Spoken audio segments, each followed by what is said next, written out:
एक देश एक निवडणूक विधेयकाचा लोकसभेत स्वीकार, आवाजी मतदानाच्या द्वारे निवडणूक पार। 269 मतं विधेयकाच्या बाजूने तर 198 मतं विधेयकाच्या विरोधात। उद्धव ठाकरेंनी घेतली मुख्यमंत्री देवेंद्र फडणवीसांची भेट। दोघांमध्ये जवळपास 10 ते 15 मिनिटं चर्चा। भेटीचं कारण मात्र अद्यापही गुलदस्त्यातच। देवेंद्र फडणवीसांच्या भेटीनंतर ठाकरेंनी घेतली राहुल नार्वेकरांची भेट। भेटीमध्ये विरोधी पक्षनेते पदाची चर्चा मात्र नाहीच।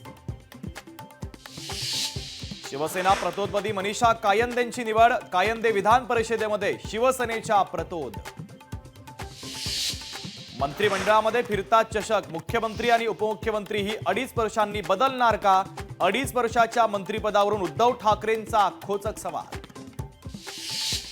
ज्यांच्यावर आधी आरोप केलेत आता त्यांचाच मंत्री म्हणून परिचय करून देण्याची नामुष्की। उद्धव ठाकरेंचा देवेंद्र फडणवीस यांच्यावर जोरदार निशाणा।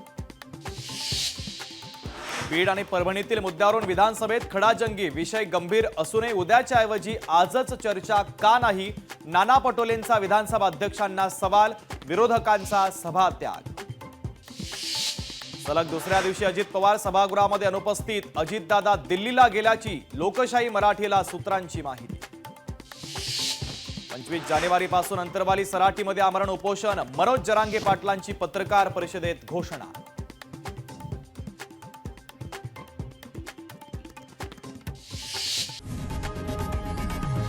लोकशाही मराठी ऐका, पहा, जागरूक रहा।